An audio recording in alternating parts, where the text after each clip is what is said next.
Assalamualaikum teman-teman, selamat berjumpa lagi dengan saya Abdurrahman dan masih tetap di channel Abdurrahman ya. Dan masih tetap juga mengupas tentang seputaran gangguan asam lambung dan anestesi psikosomatis. Nah, di sesi kali ini saya akan share video tentang perasaan begah, kembung, serba tidak nyaman gitu teman-teman ya. Karena untuk orang-orang yang terkena gangguan asam lambung dan anestesi psikosomatis ketika mengalami kembung, begah, kadang selalu bertanya-tanya kenapa bisa seperti itu. Nah itu teman-teman, makanya bagi teman-teman yang sekarang sedang mengalami hal tersebut, tolong tonton videonya sampai habis, jangan di skip biar kalian nanti mengerti, biar kalian nanti paham, dan ketika mengerti dan paham kalian bisa menanganinya dengan mudah. Nah itu teman-teman, makanya tolong tonton videonya sampai habis, jangan di skip. Dan kemudian seperti biasa bagi teman-teman yang baru bergabung, kalau seandainya kalian mau bertanya tentang seputaran gangguan asam lambung dan anestesi psikosomatis, alangkah baiknya kalian tonton dulu video-video saya sebelumnya, karena untuk seputaran gangguan asam lambung dan anestesi psikosomatis semuanya sudah saya share ya. Dari mulai cerita saya yang terkena gangguan asam lambung dan anestesi psikosomatis, kemudian merasakan 1001 macam sensasi yang sangat tidak nyaman, itu sudah di-share teman-teman ya. Dan kemudian bagaimana cara menangani setiap sensasi yang hadir, itu juga sudah di-share. Nah makanya biar lebih jelas, biar lebih detail, alangkah baiknya kalian tonton dulu video-video saya sebelumnya. Nah itu teman-teman ya. Dan kemudian bagi teman-teman yang baru bergabung juga, seperti biasa juga, kalau seandainya kalian belum subscribe channelnya, mohon videonya itu di subscribe dulu, karena untuk subscribe itu tidak memerlukan biaya, tidak memerlukan pendaftaran. Jadi subscribe itu adalah hal yang sangat mudah sekali bagi teman-teman lakukan ya. Jadi teman-teman itu cukup memijit saja tulisan subscribe, biar kenapa?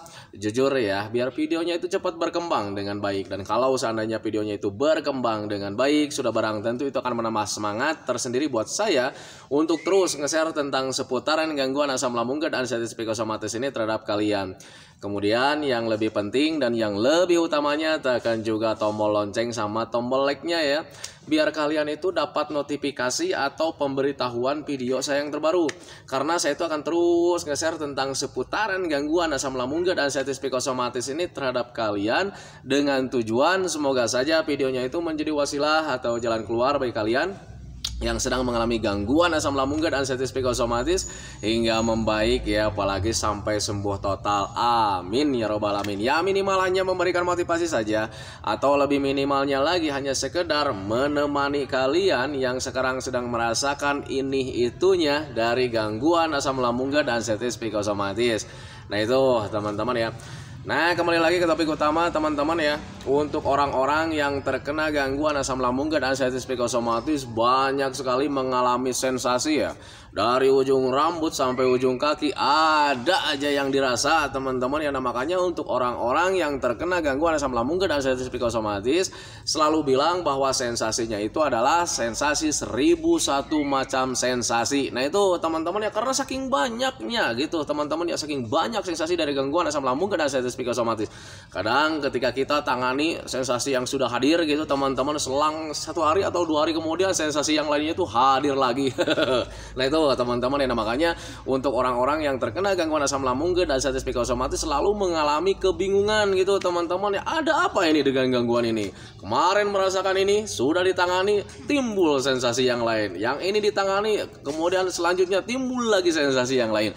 Nah itu teman-teman ya, banyak sekali mengalami sensasi dari gangguan asam lambung dan anestesi psikosomatis, termasuk di begah dan kembung teman-teman ya. Untuk orang-orang yang terkena gangguan asam lambung dan anestesi psikosomatis paling lebih dominan sekali mengalami begah dan kembung gitu teman-teman. Dan ketika mengalami begah dan kembung ada rasa tidak nyaman teman-teman ya, mau ngapa-ngapain tidak nyaman, mau ini itu tidak nyaman teman-teman ya. Jangankan untuk melakukan hal-hal pekerjaan teman-teman atau kegiatan teman-teman ya, untuk mengkonsumsi makanan saja kita itu sulit ya. Jadi perutnya itu terasa kenyang terus, tidak ada nafsu makan di situ.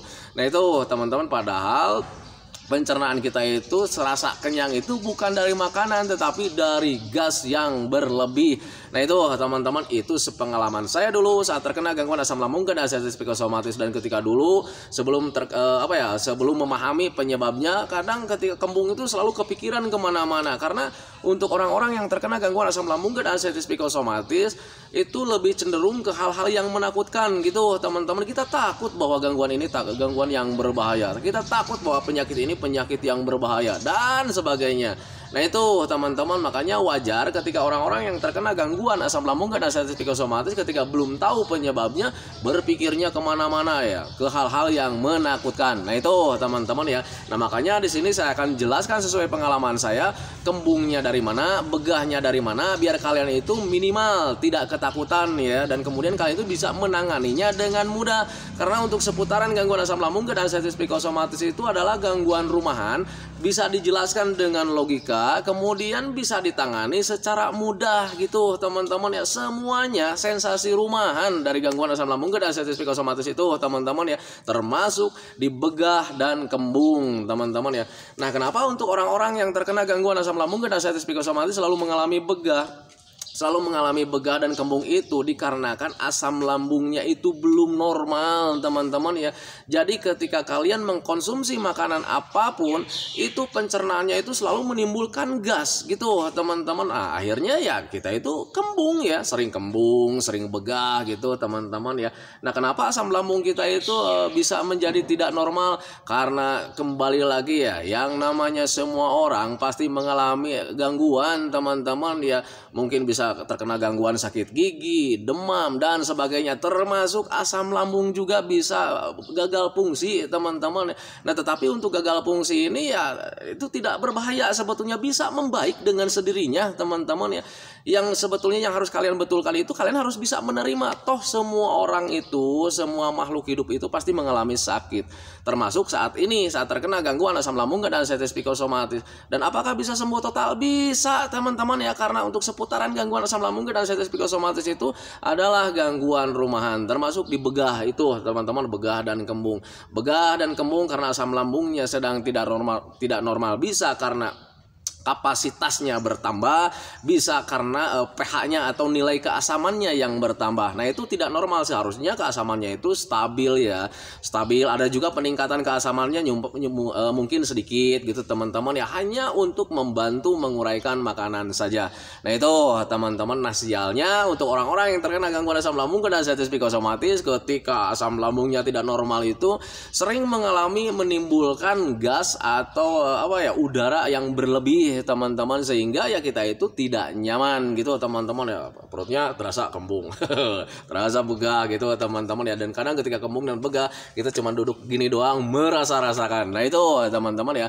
Nah sekarang bagaimana sih cara menanganinya dengan mudah dan simpel teman-teman ya, biar kalian tidak cemas, biar kalian tidak takut. Kalau seandainya sudah kalian mengetahui penyebabnya, oh itu penyebabnya dari asam lambung yang tidak normal, hal yang paling mudah, yang alami, yang tidak berbayar teman-teman ya, cukup keluarkan saja gasnya dengan cara yang seperti cara yang sangat mudah teman-teman ya. Mari berpikir logika saja. Kalau seandainya kembung, kita tidak nyaman dengan kembung karena gasnya, keluarkan saja gasnya dengan cara seperti apa? Harus sendawa atau kentut. Nah itu teman-teman. Nah sekarang Pak, saya itu untuk sendawa itu sulit ya, karena memang ada kalanya kita itu untuk sendawa itu sulit gitu teman-teman ya. Bantu saja dengan minum air hangat pelan-pelan. Nanti juga ketika sering minum air hangat pelan-pelan itu sendawanya terpicu. Kemudian ke bawahnya kalau misalnya gasnya itu bergeser ke bawah, nanti juga paling bisa jadi kentut. Nah itu teman-teman, nah, makanya harus bisa memahami ke sana, berpikir wajar seperti itu. Tidak nyaman karena kembung, karena ada gasnya, ya keluarkan saja gasnya. Dengan cara seperti apa? Yang bisa mengeluarkan gas itu yaitu cuman dengan sendawa dan kentut. Nah itu teman-teman, sekarang bagaimana supaya bisa sendawa dan kentut? Sering minum air hangat pelan-pelan saja. Nah itu teman-teman. Kemudian jaga juga makanan-makanan yang mengandung gas gitu teman-teman, biar kembungnya itu tidak semakin menjadi gitu teman-teman ya. Berpikir wajarnya ke sana teman-teman ya.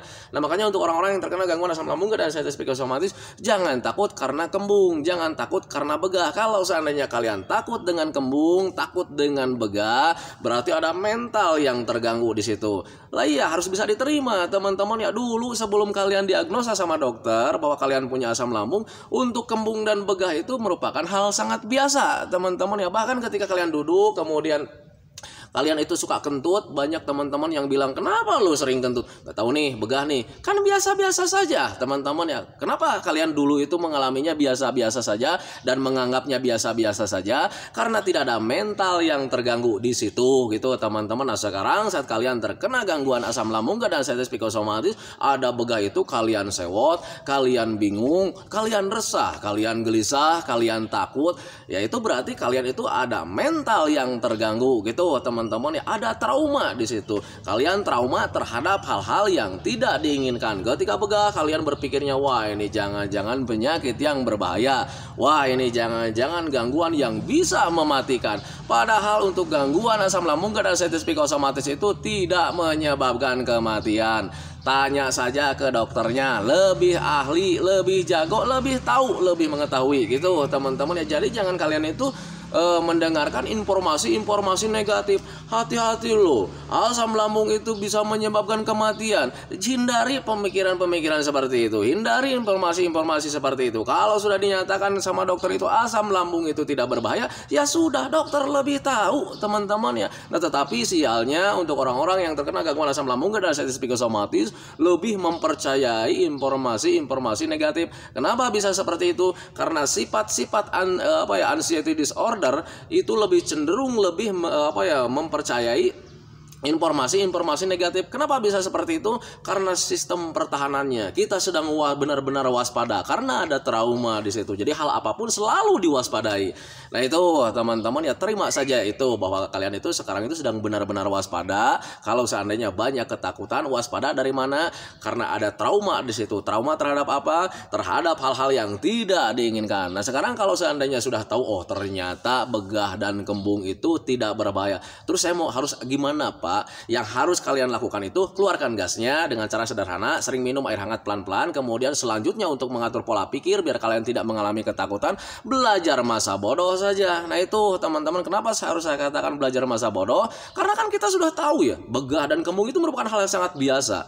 Nah itu teman-teman ya, lakukan saja aktivitas yang menyenangkan. Jangan terlalu berdiam diri, murung di rumah gitu teman-teman ya. Kalau seandainya kalian berdiam diri, murung di rumah, ruang lingkup kalian itu menjadi terbatas. Mau ngapa-ngapain serba takut, mau ngapa-ngapain banyak mikir, dan akhirnya yang terjadi untuk pemulihan kalian itu tidak akan terjadi. Akhirnya kalian itu cuman murung selamanya di rumah, merasa-rasakan, meratapi nasib, merasakan kesedihan. Nah itu teman-teman ya, mau sampai kapan?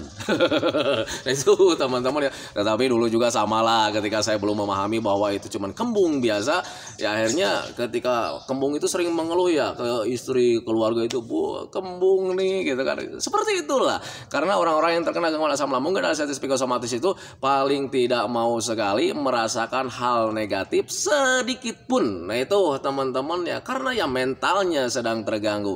Nah itu teman-teman, padahal kalau seandainya untuk asam lambung ini ya, kalau seandainya tidak ada mental yang terganggu di situ, biasa-biasa saja sih sebetulnya. Jangankan untuk kembung-kembung ya, sakit perut juga akan biasa. Paling juga kalau misalnya banyak teman yang datang nyamper, main yuk, ketika kalian sakit perut nih, paling juga alasannya nanti ya lagi sakit perut nih, biasa saja nih gitu kan ya. Nah tetapi sekarang ketika sakit perut, sewot ya, wah ini sakit perut, tolong dong bawa ke UGD, tolong dong bawa ke rumah sakit. Nah itu teman-teman ya, karena apa? Karena ada mental di situ, ada ketakutan yang paling besar di situ. Padahal sakit perut itu sakit perut biasa. Dulu juga kalian mengalaminya. Nah tetapi Pak, sakit perut itu sekarang rasanya kok sangat dahsyat sekali. Kembali lagi ketika ada trauma, ketika ada ketakutan yang semakin besar gitu teman-teman ya, semua tubuh kita itu, anggota tubuh kita itu menjadi serba sensitif. Termasuk di perasaan, termasuk di pemikiran. Sensasi yang hadirnya cuman biasa-biasa saja karena tubuh kita sedang sensitif, perasaan kita sedang sensitif, akhirnya terasanya itu sangat besar sekali. Nah itu teman-teman, makanya harus bisa menerima ke sana. Jadi ketika kalian terkena gangguan asam lambung dan diabetes psikosomatis, kemudian ketika berbagai macam sensasi hadir gitu teman-teman, ketika diperiksakan ke dokter, kalau dinyatakan cuman asam lambung saja, ya sudah, tenang saja gitu teman-teman ya, tenang saja. Kemudian kalian tangani saja dengan cara sederhana sesuai dengan sensasi yang hadir.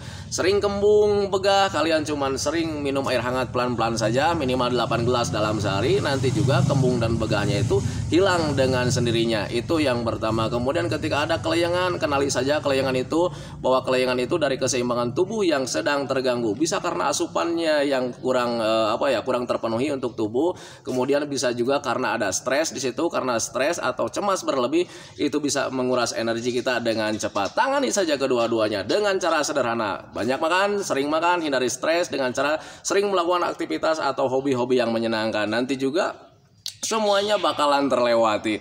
Nah itu teman-teman, makanya harus bisa memahami ke sana. Jadi ketika kalian saat terkena gangguan asam lambung dan anxiety psikosomatis, ketika banyak sensasi yang hadir, kalian gak usah cemas, kalian gak usah was-was, kalian gak usah takut teman-teman ya. Lakukan saja metodenya, penanganan secara sederhana dan simpel, murah meriah. Nah itu teman-teman ya, makanya harus bisa memahami ke sana. Nah itu teman-teman ya, video dari saya tentang seputaran begah dan kembung. Kalian gak usah takut, itu merupakan hal yang sangat biasa, itu merupakan hal yang sangat lumrah untuk orang-orang yang terkena gangguan asam lambung dan anxiety psikosomatis. Kenali saja penyebabnya, kemudian tangani saja dengan secara sederhana gitu teman-teman ya. Jangan terlalu ditakutkan gitu teman-teman. Yang penting kalian konsisten dengan metodenya. Kemudian untuk orang-orang yang terkena gangguan asam lambung dan anxiety psikosomatis itu harus bisa menjaga 3P-nya, konsisten menjaga 3P-nya, kayak macam pola makannya tetap dijaga dari mulai sekarang nih ya. Pola hidupnya mulai dijaga dari mulai sekarang. Kemudian pola pikirnya dijaga mulai dari sekarang. Kemudian tetap melakukan aktivitas yang menyenangkan. Jangan terlalu sering rebahan, karena ketika sering rebahan, pemulihan kalian itu akan terhambat gitu teman-teman ya. Lakukan jalan-jalan menyenangkan sebagai olahraga dan pelatihan gitu teman-teman ya.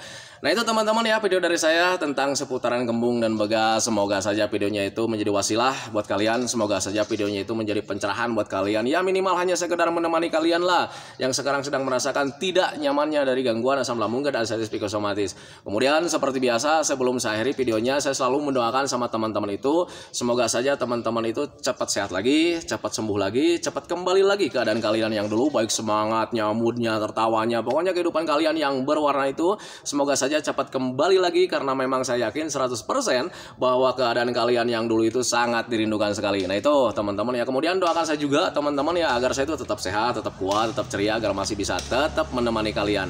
Nah itu teman-teman ya. Saya hentikan videonya teman-teman ya. Assalamualaikum warahmatullahi wabarakatuh.